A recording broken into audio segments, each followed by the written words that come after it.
Jadi ini kita naik ke lantai 4, tempat di mana pembuatan narkoba tersebut dilakukan, Pak. Oke. Ya.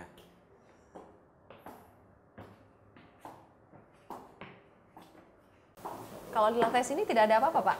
Kalau di sekitar sini, nah tadi kan saya ngomong di lantai 2. Nanti kita tunjukkan di mana botol mineral tersebut diletakkan. Ini lagi direnovasi nih kelihatannya. Karena kita tidak tahu ya, ternyata di sini tempatnya sangat berantakan sekali. Ini lagi direnovasi ya semuanya. Bahan-bahan bangunan juga masih ada. Nah, disinilah letaknya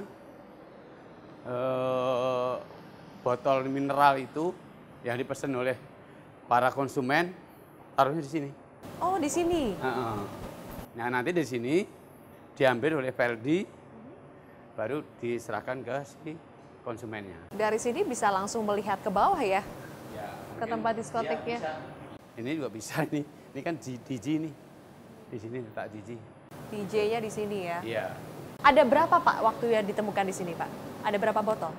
Yang kita temukan yang masih utuh itu 1 kardus. Kemudian yang masih utuh itu kan 1 kardus 24 botol ya. Kemudian yang ini separuh-separuh ada 7 botol. Gitu ya. Tempatnya. Oh. Seperti ini jalan ke atasnya, Pak. Iya, iya. Ini memang lagi direnov ya? Iya, betul. Jadi ini aslinya. Dan ini kita bukan hanya masih pasir-pasir begini iya. ya? Memang betul-betul lagi direnov. Nah, ini. Jadi orang nggak menyangka kalau tempat ini adalah untuk produksi. Kalau yang memproduksi itu, Pak, para tersangka juga? Atau ada orang lain lagi yang bagian hanya produksi? Satu, sendiri. Sendiri? Siapa? Sendiri. Ya, yang jadi DPO itu. Oh ya, Rudi? Iya. Ya. Ini tempatnya seperti ini, Pak ya? Iya. Baru naik lagi. Siapa yang menyangka ya, Pak, di sini ada pabrik pembuatan narkoba? Kita nggak teliti, kita nggak tahu. Jalan masuknya kecil-kecil seperti ini? Ya, ini ruang kantor. Ini kantornya si Rudi nih katanya. Bukan, si Awang. Itu. Ini terus ini di gang nih. Tadi mungkin kelihatan bekas kantor juga. Tapi sudah berantakan kayak keluar juga. Memang sudah berantakan, Pak? Iya, sudah seperti ini adanya. Nih, seperti ini adanya. Ya. Banyak sisa botol-botol minuman keras. Nah, ini apa, Pak? Lanjut.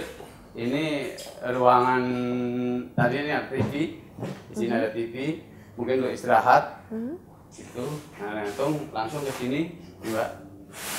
Di sinilah tempat produksinya daripada narkoba tersebut. Nih.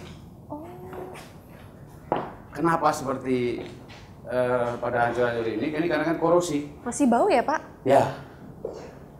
Ini karena korosi, ini ada asam asetatnya itulah. Sehingga dari korosi seperti ini. Ini karena terkena bahan pembuat prekursor, Pak. Iya.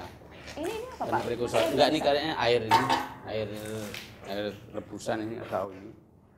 Nah, untuk barang-barangan karena sudah kita kemas semuanya, adanya nanti BNN semuanya. Seperti itu. Disinilah tempat itu penyangga daripada kaca labunya. Nah, di sini ada kompor, di sini kompor untuk memasak itu narkobanya itu. Nah, di situ ada penyulingannya di sana, ada penyulingannya. Nah, banyak di sini drum-drum itu sama apa namanya bahan baku. Ya, pipronalnya itu ada di sini juga, gitu.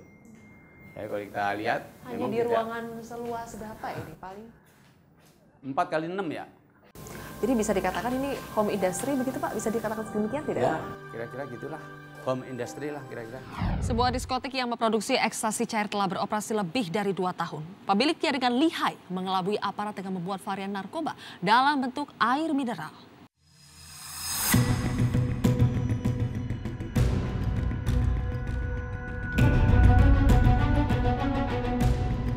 Pak Arman, kenapa sih mereka ini membuatnya narkobanya cair, Pak?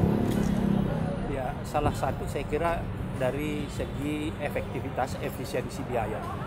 Biasanya cair itu masih setengah perjalanan proses, walaupun hasilnya sudah sama dengan yang dipadatkan atau pil. Nah, kalau cair ini langsung dimasukkan ke dalam botol mineral seperti itu. Ya, boleh sekalian ditunjukkan Pak ya. Ini ya, oke. Jadi dari proses itu mereka tidak perlu lagi sampai ke sana. Yang mana? Yang Ya, ini? di situ enggak, yang pencetak itu. Oh, yang besar Nah, itu. Oke. pencetak itu nanti akan dibuat lagi adonan.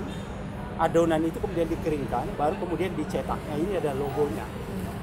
Dalam hal ini karena kita temukan logo-logo cetak ini, nah ini memberikan petunjuk pada kita bahwa memang di waktu yang lalu mereka ini pernah mencetak menjadi pil. Nah, kalau saya lihat karena ini masih panjang lagi, maka mereka kemudian hanya cair. Supaya Dan ini prosesnya juga- lebih efisien dan ya, cost-nya juga lebih murah. ya, itu salah satu mungkin alasannya. Kemudian yang kedua, karena ini kan tidak beredar keluar, hanya digunakan di dalam. Nah, kalau kita pun menggunakan yang pil atau tablet, Ya. itu kita telan dan menggunakan air juga. Nah, sehingga sekaligus dimasukkan di dalam ini. Dan ini kalau secara kasat mata tidak tampak Tidak seperti ketahuan, narkoba, Pak tidak ya? ketahuan. Memang sengaja dikamuflase Nah, seperti saya kira ini. betul. Itu juga salah satu saya bilang tadi, triknya. Jika ada pemeriksaan, kalau misalnya ada satu razia, kemudian barang ini ada di meja, Ya. tentu tidak ada yang curiga. Oh, ini adalah air mineral. Oke. Tapi kalau ada di situ tablet, apalagi dikantongi, pasti akan ketahuan. Walaupun mungkin itu bukan ekstasi, tapi kalau dia bentuk tablet, pasti kita akan lihat apa itu. Oke. Mari, akan saya periksa ke lab. Tapi kalau ini ditemukan di meja, nah itu Ya. tidak ada kecurigaan. Ini digunakan, dipakainya dengan cara apa Pak? Diminum? Langsung diminum. Ditenggak begitu saja? Iya, langsung ditenggak. Satu botol ini Satu botol dipakai ini untuk bisa berapa orang? digunakan 4 orang. Ya, tapi itu tergantung. Efeknya Bisa. sama Pak dengan ekstasi yang... Persis. Karena ini memang ekstasi. Ekstasi yang tadinya harus padat menjadi pills atau tablet, ini dicair. Ada campuran bahan-bahannya selain ekstasi? Tidak. Jadi murni ekstasi Yang dicampur dengan air? yang sudah dicampur dengan air.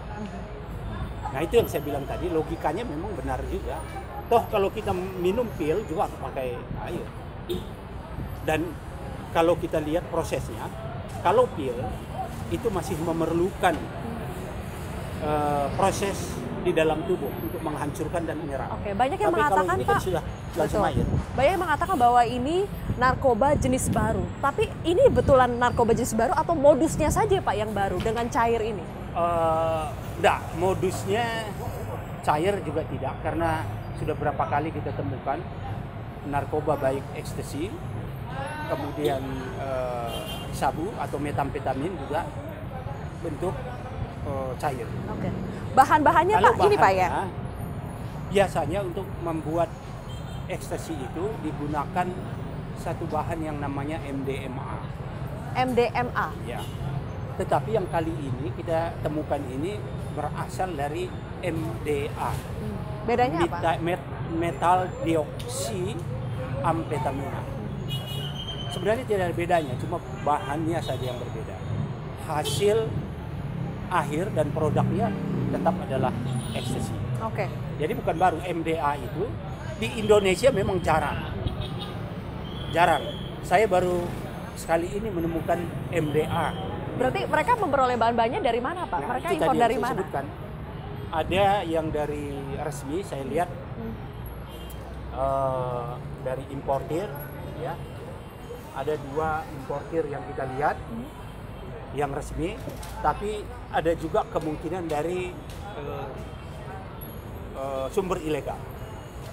Nah, sumber ilegal ini biasanya dari penyelundupan. 2 importir yang resmi. Iya, Jadi memang ada terdaftar begitu Ada. Pak? Sebagai importir. iya. Apa Pak? Nah, Namanya ini apa? sedang kita lakukan. Nah, ini adalah merek importir. Ini adalah resmi. Ini importir besar Pak? Ya. Karena aturannya ini importir itu harus sampai kepada end user.